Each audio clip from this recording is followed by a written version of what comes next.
am a white man with grey hair and a grey beard and blue eyes. I'm wearing an orange jumper and I'm in my grey office. I have been working in disabled access in theatres for 16 years here. So with any piece of work we do, we hope to attract a new audience, a new disabled audience into our theatre with each play that we put on. So there are three levels of what we call risk for a disabled booker. So under the social model, those three risks are a producer's responsibility. Under the medical model, those three risks are the individual's responsibility. So at what point in any theatre making process do the producers and the directors and the designers all talk about the barriers that are created in their play?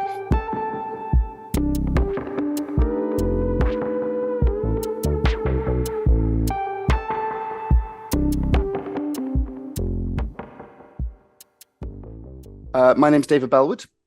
I am the head of access at the National Theatre in London, based on the south bank of the River Thames. I started my career as a dancer and then became interested in the technical side of theatre production, where I took particular interest in disabled access that we'll talk about today.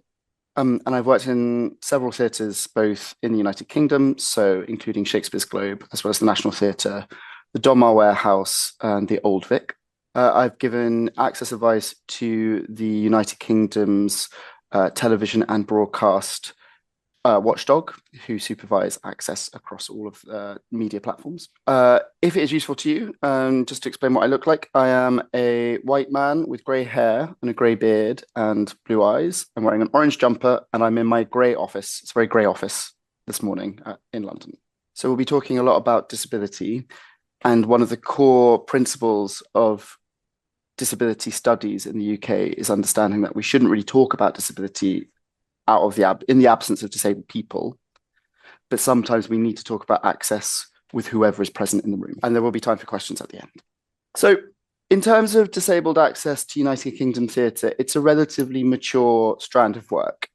I have been working in disabled access in theatres for 16 years here. It's a very specific strand of work because it covers every part of a theatre.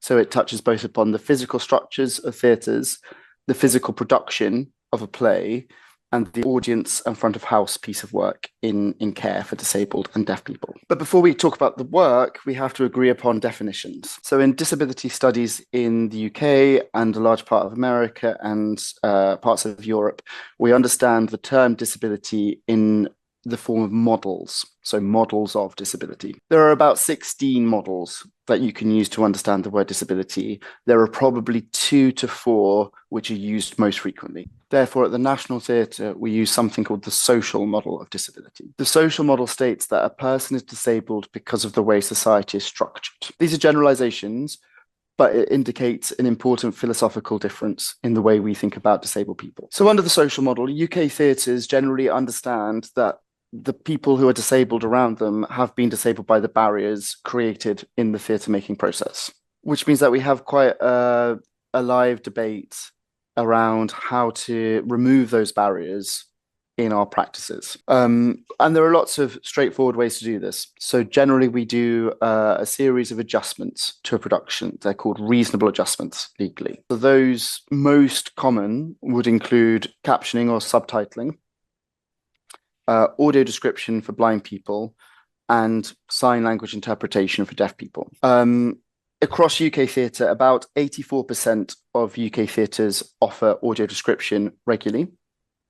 About 81% of theatres across the UK offer captioning regularly. 87% of theatres across the United Kingdom offer what's called a relaxed performance. Relaxed performances are specifically tailored for autistic people and people with neurodiversity. Access manager or access officer will remove a lot of the sensory environment, the edges from the sensory environment. So if there's strobe lights or sudden loud sounds, they get softened to make a less startling atmosphere inside the theatre.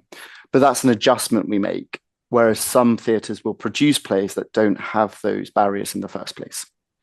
So those are some barriers that people will face before they even know that you have a play on or how to book tickets. And if people can't book tickets for your play, If you don't have deaf people coming to your theatre, if you don't have blind people coming to your theatre, you don't have deaf or blind people giving you feedback about your theatre. The information currently on the screen shows the bits in UK theatre that we can improve upon. So sometimes we need to think about how we innovate to create better access for our audiences. And here are two types of access that we offer at the National Theatre. They are the same access. On the right is what we call open captioning, where we present the script in text form to the entire audience. On the left is what we call closed captioning. So that is an individual member of the audience wearing smart glasses, which are also displaying the caption units solely for that individual. The open captioning is a form of preemptive access, and it's equal access. We will give those captions to everyone in the auditorium without questioning if they're deaf or not. The closed captioning is a form of equitable access. So that's where we give an individual what that individual needs to access the play. Considering the social model and the medical model again, open captioning adjusts the environment, closed captioning adjusts the individual. Both are the responsibility of the producer, and both have costs attached to them. But one of them means that a disabled person does not need to tell us that they are disabled, and the other one means that a disabled person needs to ask us for the glasses. And on the right is a girl called Eleanor Stollery, who in this photograph is 13. She's a young girl, a white girl with blonde hair. Roz and Eleanor are working on the audio description of a play called The Witches, which was a play for children and families. Audio description is the craft of turning visual information into verbal information so that blind people can receive the same amount of information as their sighted colleagues in the audience. It's the designer's priority to give a lot of information to the audience in a visual format, but the more information you give that way, the more information you are withholding from blind people. The decisions involved in theatre design is also a form of access where you can decide who is privileged to what information. Is your set design full of information that only visually confident people can access? Or is there a way of giving a piece of design that is equally accessible to blind and sighted people? And also, if you're using audio description, who is your eyes? So when you have an audio describer, they will filter their understanding of the world, and that's the vocabulary they will use to describe the play in front of them. This is why for The Witches, for this play, it was important that we used a young person as the describer, because a young person is more able to understand what to explain to other young people in terms of vocabulary and life experience. But potentially the most significant piece in this photograph is that Eleanor, the young girl, is blind herself. This is the first time the National Theatre engaged in what we call reel-to-reel audio description, which is a form of thinking in the UK where we look at who is involved in our creative making decisions. Does it include disabled people? Does it include blind people? And does it include deaf people? And the case has an economic position too. So many producers will understand that captioning, audio description, sign language, these are all additional costs to any production. And that's generally because, again, under the medical model, we as a society view disabled people as additional audience or additional ancillary people to the main people we're trying to talk to and engage with. But how would budgets be used or divided if you had a blind person at the center of your production, or if you had a deaf producer? So with any piece of work we do, we hope to attract a new audience, a new disabled audience into our theatre with each play that we put on. And then part of the work of access is to listen to their feedback, because we also need to reduce the amount of fear that organizations have in making errors around access. In the current model of access programming and producing, there is very little room for error because it is likely that you will only have one captioned or surtitled performance in a run. This means that if your deaf audience only have one show to come to, if that show isn't perfect, will they come back for another show in the future? So there are three levels of risk for a disabled booker to a play. The first one is the same as any booker. So if you book for a play, there is a risk you won't enjoy it. There is a risk that your money will go into buying a theatre ticket for a show that you just don't enjoy. The second risk for disabled people is the risk around access. So they might enjoy the play, but if the access isn't good enough, they won't be able to understand the play or engage with the play. So when they buy their tickets, what assurance do they have that they will be able to understand and engage with the play? And if you're aiming for artistic excellence for your non-disabled audience, can you justify not aiming for access excellence for your disabled audience? And the third risk for a disabled audience is to do with wider social economics.